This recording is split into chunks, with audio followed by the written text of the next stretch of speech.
It is time for a TBR jar reading vlog. I haven't done one of these in a while and I really want the excitement of having no idea what I'm reading. In this vlog, I'm going to be reading 3 books from this TBR jar. I am allowed to DNF, but I'm not allowed to soft DNF, so it's now or never, or the book is getting unhauled because I don't have time to have millions of books on my TBR. If I want to read it again someday, I can just get it from the library. Duh. I know that I updated this sometime in January. I think like maybe the second week of January. I got a bunch of books for Christmas and then I went to a bookstore and bought a few more books. So I think there's gonna be maybe 4 or 5 books that I bought in February that aren't in here, but that's okay because the oldest ones are the ones that need to get read. Oh my god, okay. Okay, I'm gonna pick. I'm so nervous, oh my god. Okay, I'm gonna try to show you first.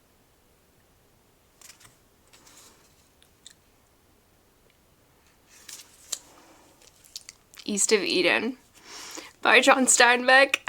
That is such a long book. Okay, no, this is good because this is on my 25 for 25 TBR and it needs to get read and something needed to push me to read it. So the first book of the vlog is East of Eden by John Steinbeck. This is an American classic, which I believe came out in the 40s, 1939. And I'm going to either read this to completion or unhaul it, but either way, it's getting off of my physical TBR. Whew, okay. Let's see what's next. Ooh, it's a smaller one. Okay. The Rune of Kings. Oh, that's a good one. Okay, we have a high fantasy series that I want to start. I've wanted to start for a while. I got this book for Christmas. That's really exciting. Let me go get it. This is The Rune of Kings by Jen Lyons. All I know about this is that we have some sort of like lost prince who is our main character. And of course we have dragons. We have an empire. We're probably gonna have some war. I'm excited. I love books that have to do with politics and fantasy. I love dragons and fantasy. So I'm excited to start this. Okay, one more. I'm hoping that it's not gonna be, what's it called? Middlemarch? Is that what it's called? Middlemarch? That sounds wrong. George Eliot's book that I have, that one is intimidating. We'll see. Oh, okay. We're going with this one. Come on, Angela. Okay. Oh, Agnes Grey. Okay. Okay, I can read Agnes Grey. This is a shorter classic by Anne Bronte. I read the, what's it called? The Something of Wildfell Hall by her last year and really loved it. Yeah, The Tenant of Wildfell Hall. I gave that book 4.5 stars. This one is about a young woman named Agnes Grey who takes up the position of governess. And I think that this book is going to be about like the financial, economic, social situation of unmarried women in the 19th century who are trying to still be like respectable, you know, like higher class women who still need a job but are of like high enough birth that they're not just gonna be like a servant. Okay, I'm happy with those picks. So we have an English classic, we have an American classic from the 20th century. I'm pretty sure this one was from the 19th century or the 18th century. And then we have a high epic fantasy with dragons. I will start one of these as soon as I'm done with the fantasy book that I'm reading right now, which might take me about a week because it's a very long book, but I will probably pick up Agnes Grey first. Depends on what I'm in the mood for. We will see. I will come back and give you an update when I've started one of these books.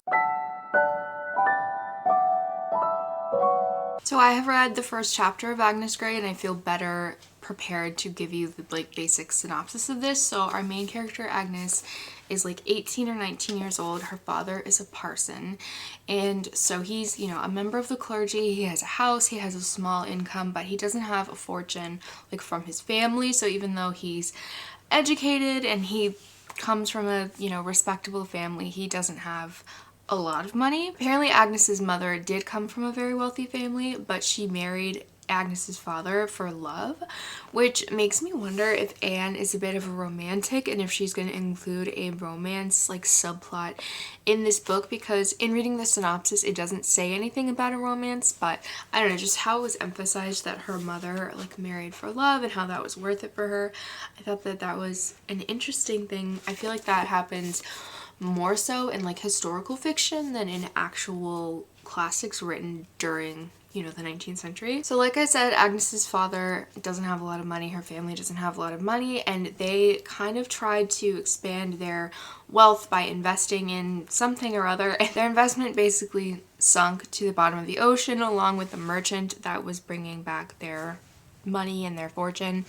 So now they are in debt with even less money than they had before, and Agnes is really desperate to both help the family and prove herself. She feels like her mother and sister never really let her do anything because it's easier for them to just do things themselves, and I feel like that was really relatable, how it's like her mom and sister always say that it's like faster for them to just do it than to try to teach her how to do things. And this is how Agnes decides that she is going to be a governess. And so it's not only that she needs money and that this is kind of the only respectable career option for an, you know, an educated woman from a respectable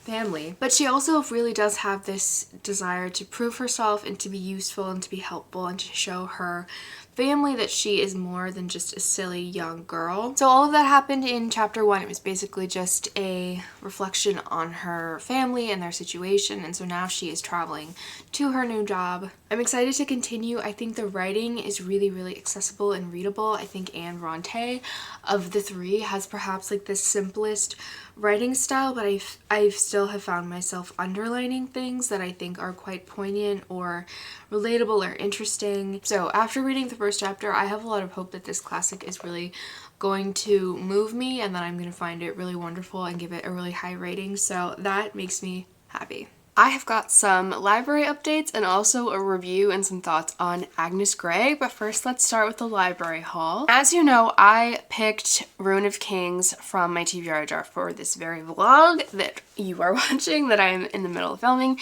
and I saw these two books in the used book section of my library. So these are not library books, these are just used books that I bought, and the money that you spend on these books goes to the library, so that's a lovely way that I buy a lot of my books. It's really fun to look through them every time I go to the library. Now, did I think that this was books 2 and 3 in the series when I picked them up? Yeah. Did I, in the car, find out that this is book 5 and 6 in the series? Yeah. So if for some reason I read the book and I really don't like it, obviously I will unhaul these. I will probably just donate them right back. Anyway, so that is my library haul. So let's talk about Agnes Grey. I think that people who are either teachers or nannies or who work with children who aren't their own in some capacity would find this really interesting. I feel like there's such an interesting conversation to be had about what you can do as a professional with a child who is being raised poorly by someone else, who is being taught harmful or hurtful or toxic behavior, or who isn't being like taught that those behaviors are wrong. Just how difficult it can be for you as a professional to have to deal with kids like that, knowing that you are not their parent and you are not the, you know, ultimate authority in their life. So on page 20, when she gets to her first like governess job assignment, she is meeting this little boy who's one of the kids that she has to take care of. And I thought this was a really interesting depiction of like a little boy who is being raised in this kind of obviously toxic, masculine, patriarchal society. And he is like creating traps for birds so that he can torture them. And she's like, so I'm gonna read a quote. So Agnes Grey says to the boy, "But don't you know it is extremely wicked to do such things? Remember, the birds can feel as well as you, and think, how would you like that yourself?" And then he says, "Oh, that's nothing. I'm not a bird, and I can't feel what I do to them." I thought that was such a powerful display of like someone who lacks empathy. And obviously this is like a child, right? So you know, you can't be that mad at the child because it's not their fault. And the little boy goes on to say, like, because, you know, Agnes goes on to say, well, what would your mom think? What would your dad think? And he's like, oh, my dad knows and he doesn't think anything's wrong with it. He did it when he was a boy. And oh, sometimes my uncle comes over and he does the same thing and he thinks it's funny.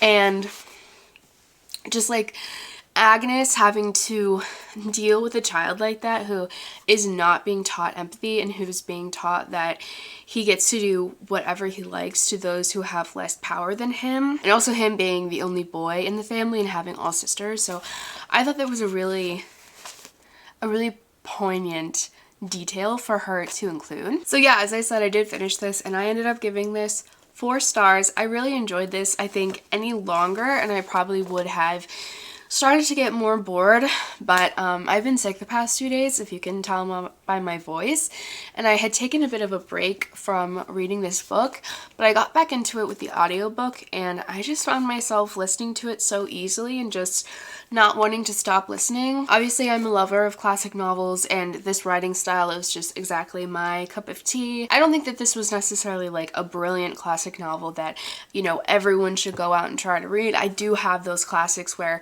you know, I would recommend that every reader try them once in their lives. This is not one of those books, but for what it is, I think it was really well done. I feel like the back of the book makes it sound like it's going to be very bleak and sad and like hopeless, and I think that our main character, Agnes, is so optimistic and like so determined that it really isn't as bleak as you would think. I also think the conversations about class in this book were really interesting because, you know, Agnes is kind of in this middle ground between like a wealthy, titled person and, you know, someone who's extremely poor, like a servant who's like regarded as nothing by the people they work for.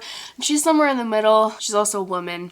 So it was really interesting to see how she was treated in different scenarios and how she viewed herself in comparison to others. So overall, this one was a success. I'm glad that my TBR jar finally pushed me to read this because I was supposed to read this last year for my 24 and 24 list, which I did not complete. And I would say if you like any of the Bronte sisters writing, if you like classics, give this one a try. It's less than 200 pages in this edition, so I think it's pretty doable.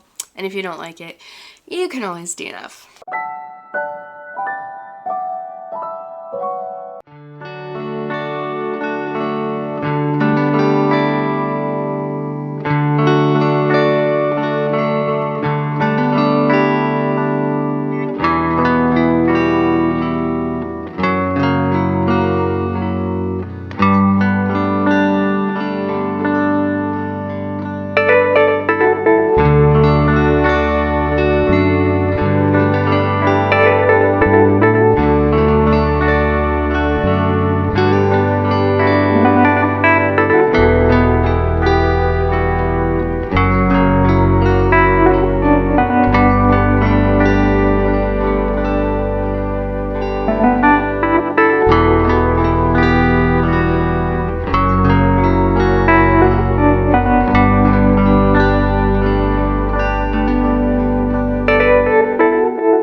I just folded a shit ton of laundry and my reward is that I get to open this book mail all the way from England. This is not going well.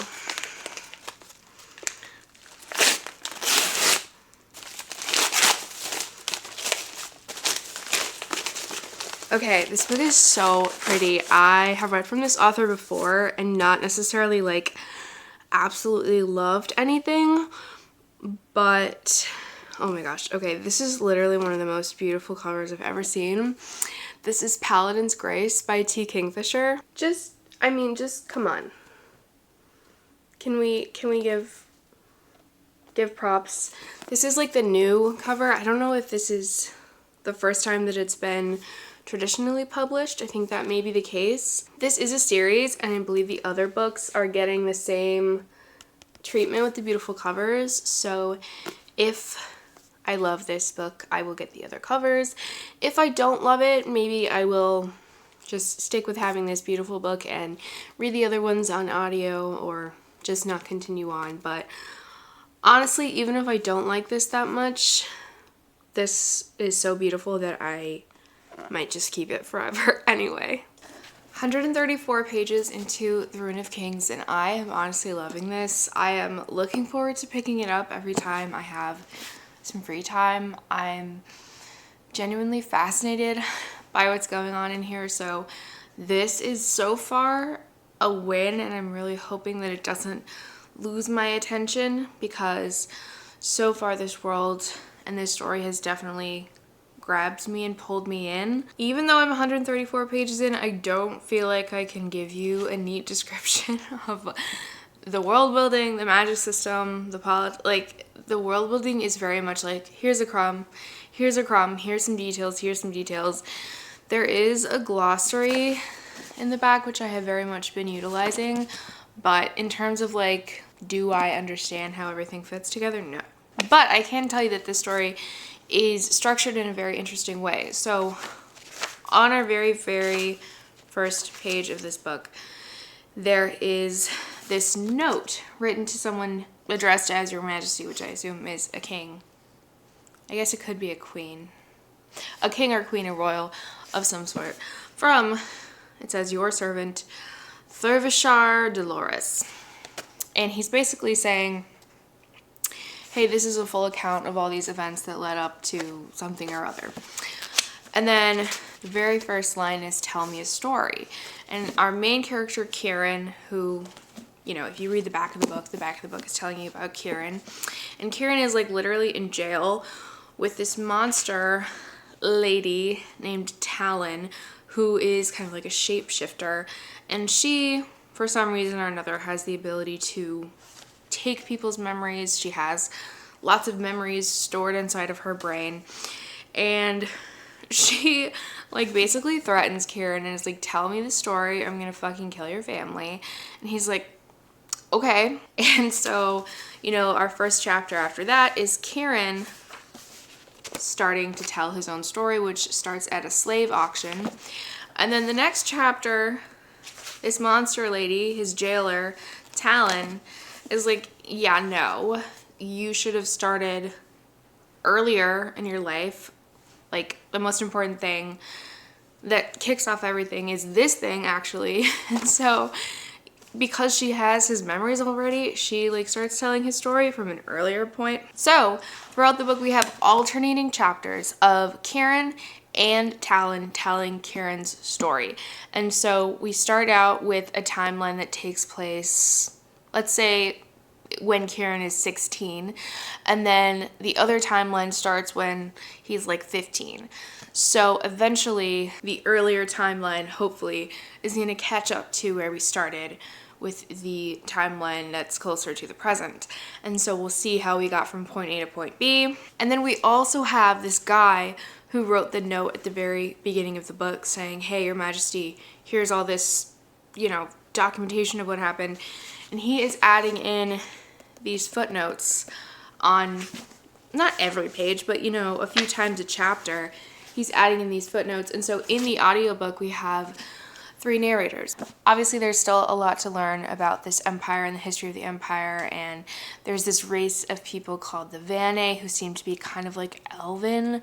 They're like taller and they have like interesting skin colors and like hair colors. So there's just a lot to learn.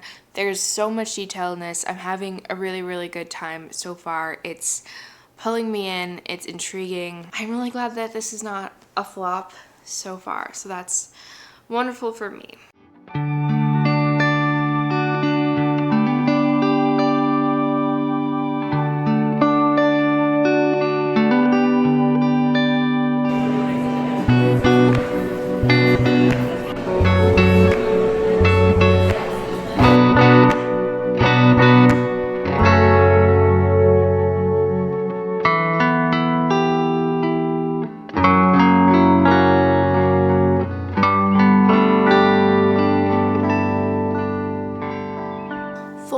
Stars for The Rune of Kings. My brain hurt after finishing this. I finished this yesterday and I was listening to this / following along in the book for like 4 or 5 hours yesterday because I really wanted to finish it. To describe the vibe of this book, the best. I would say we have demons, gods, we have like court politics, we have like a tropical island setting, but we also have like a city setting. We have lots of talk of like thieves and prostitutes and slaves. There are some fantastical creatures like dragons and sea monsters in this book. We have this really interesting like soul switching ability that comes in with certain artifacts, and so it can get really confusing. I would say the reason why this isn't a 5-star is just that I feel like this could have been told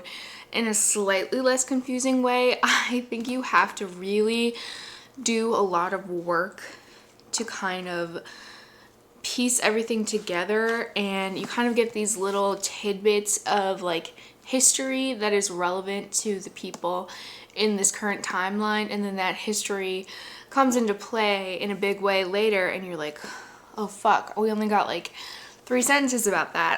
I don't remember that. So you have to go back and reread those sentences, and you're like, okay, I guess I get that. So I'm really hoping in one of the other books, because I believe this book series is 5 books total, I really hope that at some point we get some of those scenes from the past, like history, because I needed some flashbacks. I needed some more like historical context. But overall, this was really complex and fascinating and really engaging. I was never bored, which is really great to say in such a long ass book.